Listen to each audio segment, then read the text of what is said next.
que no todos son de nosotros.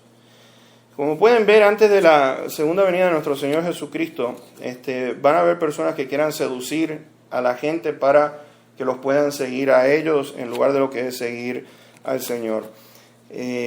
Doctrinas falsas que tuercen con intención de cambiar el significado de la palabra de Dios. Podemos ver entonces, como les digo, vez tras vez, personas como esto en el Nuevo Testamento y en el Antiguo Testamento. Ahora, a diferencia del mal líder, vamos a tener que el buen líder, entonces, el buen siervo, advierte a otros del peligro que puedan correr. ¿Saben? Una de las cosas que yo he notado es lo siguiente. Generalmente se aprovechan de personas que no tienen tanta madurez espiritual. Una persona que tiene madurez espiritual los pesca enseguida. Ya enseguida uno se da cuenta. Como les digo, en el correr de los años me ha tocado personas que directamente ya se ofrecen así como que son la salvación del mundo y todo eso. Y yo me doy cuenta que la intención es completamente distinta a lo que Dios quiere en su palabra.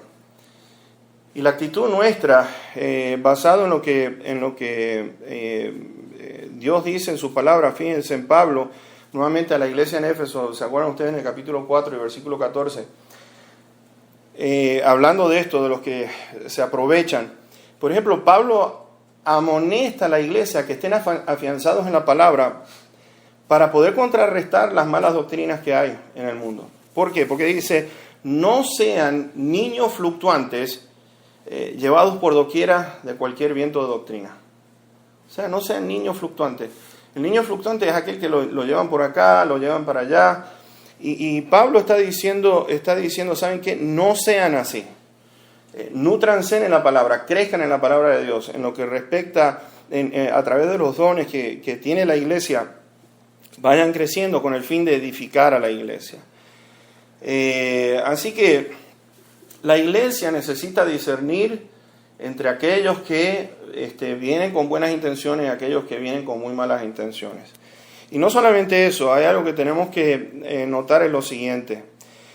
¿Saben? La meta de cada uno de nosotros, les voy a decir, nuestro trabajo tiene que estar enfocado, basado en lo que dice en Romanos capítulo 8. En Romanos capítulo 8, el Señor dice que seamos todos conformados a la imagen de Cristo Jesús. Ser conformados. Nuestra meta como siervos, mis hermanos, es que sean conformados a la imagen de nuestro Señor Jesucristo. Eso tiene que ser el éxito de nosotros, es llevar a una iglesia en la edificación, quiere decir de que se parezcan a Cristo, que piensen como Cristo, que puedan reflejar la imagen de Cristo, porque esa es la voluntad del Padre. ¿Me entienden? Y lo importante de todo esto es que como es la iglesia del Señor, que le pertenece, que son ovejas, y Dios nos ha puesto para mirar y observar, ¿saben qué? Dios va a demandar cuentas, a demandar cuentas de nosotros a cada uno por permitir si el error se filtra en la iglesia. ¿Correcto? En Ezequiel 3, en el versículo 17 y 18, fíjense, dice allí, Hijo de hombre, yo te he puesto por atalaya a la casa de Israel. Oirás pues tú la palabra de mi boca y los amonestarás de mi parte. Cuando yo dijera al impío, de cierto morirás. Y si tú no le amonestares ni le hablares para que el impío sea percibido de su mal camino, a fin de que viva, el impío morirá por su maldad, pero su sangre demandaré de tu mano. Su sangre demandaré de tu mano. Es decir, ¿cuáles son las convicciones que tenemos nosotros? ¿Cuál es la convicción? Porque la convicción nos va a llevar a nosotros a vivir, vamos a decir, a tener un buen testimonio, a tener lo que es vivir la vida como Dios realmente desea. La convicción de nosotros tiene que estar basada también de cuidar la palabra de Dios y de cuidar el rebaño en el cual Dios nos ha puesto a cada uno de nosotros. Y para eso entonces están lo que es los distintos estudios que podamos tener en la iglesia. Todos nuestros estudios tienen que estar basados en que la gente vayan creciendo, vayan fortaleciéndose, vayan madurando, ya que la palabra de Dios para mí es algo esencial, es central en la vida de una iglesia. Cuando empezamos a descuidarla, créanme que se van a filtrar muchísimas cosas como es que lo que estamos viendo en el día de hoy. Estaba mirando un par de predicaciones de este Joel Osteen. Dios mío, a mí me asusta las cosas que dice. Ahora, yo lo que puedo notar y he notado es una cosa. Cuando uno empieza a decir cosas que, como Pablo dice, que tienen comezón de oír, o sea, que tienen picazón de estar escuchando, y darle a la gente, alimentarle la carne, esa iglesia se va a llenar. 20,000 personas, yo creo que llenan ese estadio. Es un estadio que pertenecía, no sé si a San Antonio, los Spurs del equipo de básquetbol, y llena ese estadio. Yo digo, nada más que con esa carita así de bueno, qué sé yo, hablando cosas lindas que a la gente le gusta escuchar, y ¿saben qué? Lo único que yo noto es que no les dice absolutamente nada de lo que es el peligro que corren las almas si no tienen a Cristo Jesús como Señor y Salvador. Entonces, como buen siervo, tenemos las características que tenemos que tener, la excelencia, la diligencia a la palabra de Dios tiene que ser esencial en nuestras vidas. Y ya que vamos, como les digo, vamos a comparecer delante del tribunal de nuestro Señor Jesucristo, vamos a mirar que la recompensa va a ser bastante grande si aplicamos todo lo que Dios nos está diciendo en su palabra. ¿Se acuerdan ustedes el año pasado, creo que fue, para aquellos que estaban en la clase, les dije con respecto a Santiago 3:1? Yo quiero que vayamos allí, porque yo quiero que presten atención a lo que Santiago está diciendo aquí. Pues a veces nosotros queremos tirarnos de cabeza en querer guiar a otros. Y les voy a decir una cosa, es una responsabilidad pero tan grande, que hay veces que no nos damos cuenta. Va más allá de lo que son mis deseos, va más allá de lo que, cuáles son las metas que yo pueda llegar a tener en mi vida como persona. Y les digo que es algo serio ante los ojos de Dios esta advertencia que da Santiago. Fíjense, hermanos míos, no se hagan maestros muchos de ustedes, sabiendo que recibiremos ¿qué? Mayor condenación. Wow. Mayor condenación. O sea, tenemos que tener mucho cuidado con las cosas que estamos diciendo. Tenemos que tener mucho cuidado qué es lo que estamos proyectando, porque ¿saben qué? El buen siervo, el buen líder, no se deja llevar en mala dirección por la mayoría. ¿Se acuerdan ustedes de lo que hizo Aarón en una ocasión? Que fue Moisés, se fue al Sinaí a estar con Dios. Estuvo como 40 días. Se tardó en regresar. ¿Y qué le dijeron a Aarón? Haznos la imagen de uno de los dioses de Egipto. ¿Qué hizo Aarón? Se dejó llevar, porque era el deseo de la mayoría. ¿Y saben qué? Dios le empieza a decir, ¿escuchas eso? Le dice, tiene que haber, serán gritos de guerra, cosas así. No, eso no hay guerra, esto tienes que ir a ver lo que está haciendo el pueblo. Moisés cuando llega y lo ve a Aarón, le dice, ¿qué hiciste? No, es que todo, fue la decisión de todos. Pero él estaba como líder espiritual, piensen, como sumo sacerdote, se dejó llevar por la mayoría. ¿Y qué nos enseña esto? Porque la mayoría no quiere decir que estén en lo correcto. ¿Me entienden?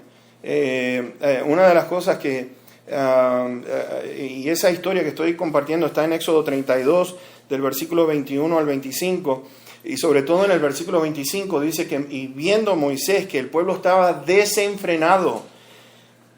¿Y saben qué dice allí? En ese versículo 25, porque Aarón lo había permitido. Aarón lo había permitido. Dice, para vergüenza entre sus enemigos. ¡Wow! ¡Qué cosa tremenda, eh! ¡Qué cosa tremenda! Así que, porque la mayoría lo pide, si no está fuerte las convicciones de ese siervo, de ese líder, olvídense en dejarse llevar por otros. Quiere decir que los va a llevar a hacer a todo aquello que está en contra de la voluntad de nuestro Dios. El resultado de esto fue una gran calamidad, porque murieron todos. Todos aquellos que quisieron quitarlo a Moisés del camino, podemos notar, mis hermanos, que pagaron las consecuencias, las tuvieron que pagar de una manera bastante fuerte.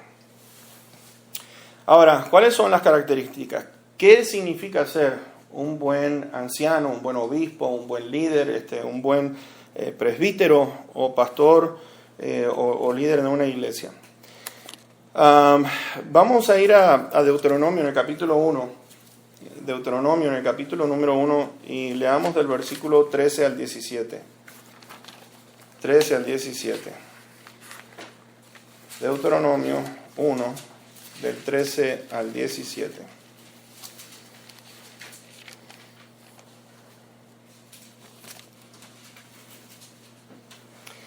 Fíjense, dice allí: denme de entre ustedes de sus tribus varones sabios y entendidos y expertos, para que yo los ponga por sus jefes. Y me respondieron y dijeron: bueno es hacer lo que has dicho. Y tomé a los principales de sus tribus, varones sabios y expertos, y los puse por jefes sobre ustedes, jefes de millares, de centenas, de 50 y de 10, y gobernadores de sus tribus. Y entonces mandé a sus jueces diciendo: oigan entre sus hermanos y juzguen justamente entre el hombre y su hermano y el extranjero. No hagan distinción de personas en el juicio. Así al pequeño como al grande oirán, no tendrán temor de ninguno, porque el juicio es de Dios, y la causa que les fuere difícil la traerán a mí, y yo la oiré. Fíjense que allí estamos notando nosotros el deseo de nuestro Dios de poner personas que estén en qué sentido, estén capacitadas para hacerlo. Y por eso está diciendo varones sabios, que sean entendidos, que sean expertos. ¿Me entiendes? Es triste de mirar, y sobre todo sucede en iglesias que son pequeñas, que viene uno y tiene un poquitito de conocimiento y ya lo empiezan a poner en posiciones así bastante, que son con una responsabilidad muy grande. Y Dios lo que quiere, ¿saben qué? Como dice allí Pablo a Timoteo: no pongan a un neófito, pongan a una persona a un nuevo creyente, no pongan a una persona nueva, sino más bien a aquellos que sepan, que tengan principios de saber gobernar sus casas, que puedan saber cómo administrar. Si administra bien su casa, van a ser personas que puedan administrar bien la iglesia por igual. Allí en Números 11 y versículo 6, en Números 11 y versículo 6, también encontramos cuáles son los deseos de nuestro Dios. Dice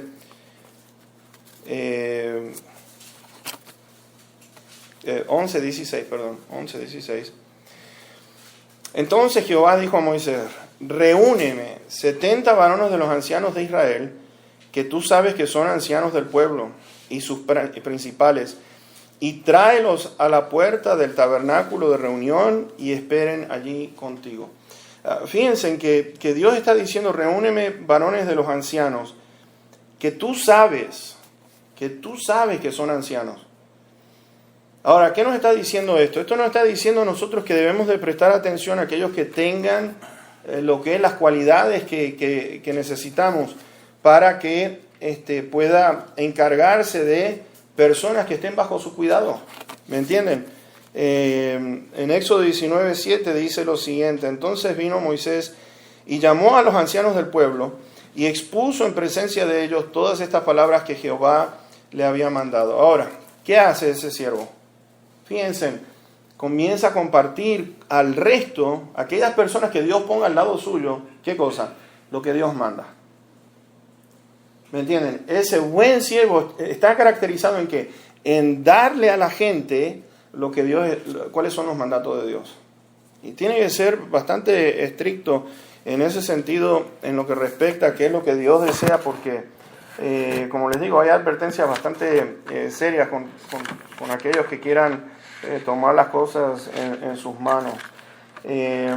Esdras, para mí, un gran hombre de Dios, junto con Nehemías, que se encargan de poner las cosas en su lugar en esa nación que durante mucho tiempo estuvieron sin buena guía, sin buen liderazgo.